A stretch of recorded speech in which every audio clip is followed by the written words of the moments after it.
საქართველოს კონტროლის პალატის წარმომადგენლის ქალბატონ ნათია მოგელაძის მიერ გავრცელებულ მორიგ უკანონო განცხადებასთან დაკავშირებით გვინდა განვაცხადოთ, რომ საქართველოს სამოქალაქო კოდექსის, ასევე პოლიტიკური გაერთიანების შესახებ საქართველოს კანონების მიხედვით, საქართველოს ნებისმიერ მოქალაქეს აქვს უფლება შესწიროს თანხა თუ სხვა ნებისმიერი ქონება მისთვის სასურველ საზოგადოებრივ ორგანიზაციას.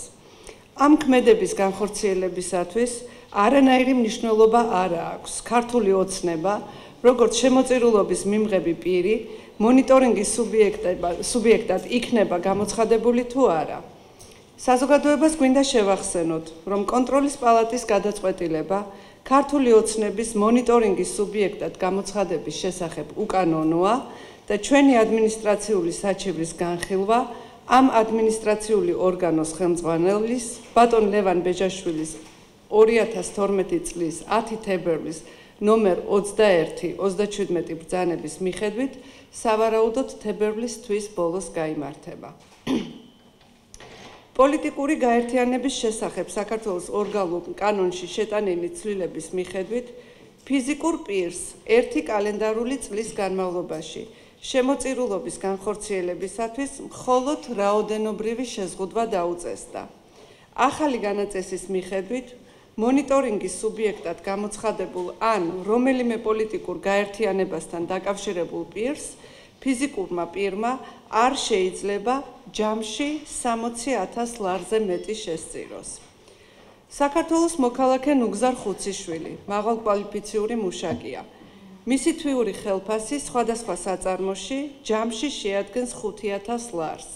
აქვს კანონით გათვალისწინებული სხვა შემოსავლებიც.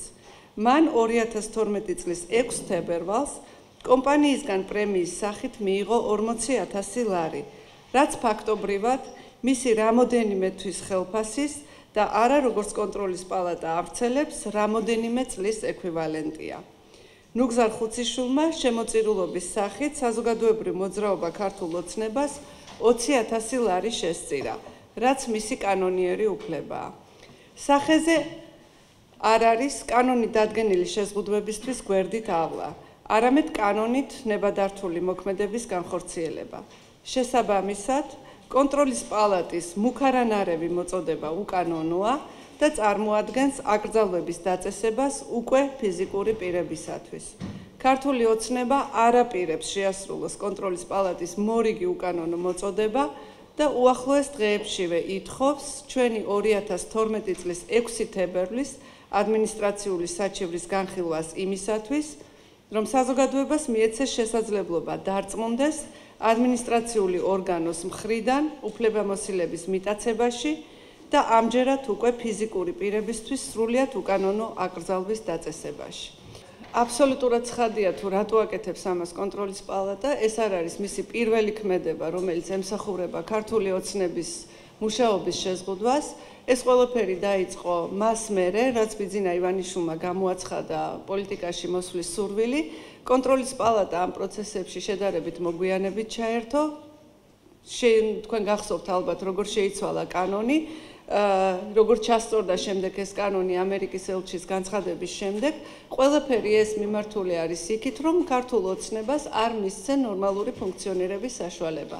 და თავისთავად ეს კანონი რო უკანონოა, ამაზე ჩვენს გარდა კიდევ ბევრი ლაპარაკობს. მე დღეს ისიც აღვნიშნე, რომ ჩვენ აბსოლუტურ სოლიდარობას ვუცხადებთ იმ არასამთავრობო ორგანიზაციებს და მედია ორგანიზაციებს, რომლებმაც შეიტანეს პარლამენტში პეტიცია და მოაგროვეს ხელმოწერები პარტიების დაფინანსების კანონის წინააღმდეგ და ეს ჩვენთვის არის აბსოლუტურად მიზანმიმართული ქმედება კონტროლის პალატისა, რომელიც ახორციელებს ხელისუფლების დაკვეთას, შეკვეთას თუ რაც გინდათ ის დაარქვით, მხოლოდ და მხოლოდ ერთი მიზნით, რომ ქართულ ოცნებას შეეზღუდოს მუშაობის უფლება, მუშაობის თავისუფლება.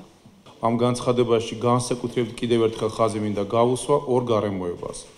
ერთი იმას, რომ კონტროლის პალატა ამჯერად უკვე ცდილობს თავისი მონიტორინგის უფლებამოსილება გაავრცელოს არა იურიდიულ პირებზე, არამედ ფიზიკურ პირებზე. და ეს უკვე ნიშნავს იმას, რომ კონტროლის პალატა უკვე ყოველგვარ ზღვარს გადადის, როცა ცდილობს მისი იურისდიქცია გაავრცელოს არა იურიდიულ პირებზე, არამედ უკვე ფიზიკურ პირებზეც. და მეორე რა ძალიან მნიშვნელოვანი ამ განცხადებაში გახლავთ ის, რომ ქართული ოცნება ამჯერად არ აპირებს შეასრულოს ეს უკანონო მოთხოვნა.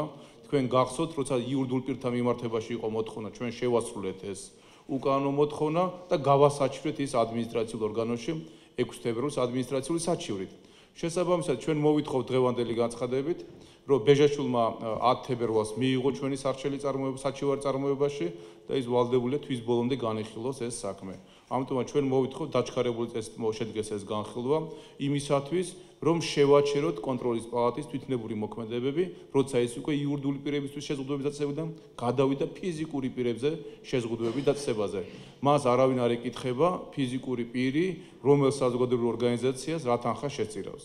აქედან გამომდინარე, მისი ეს მოთხოვნა უკანონოა და ამ ჯერზე ჩვენ არ ვაპირებთ ის შევასრულოთ.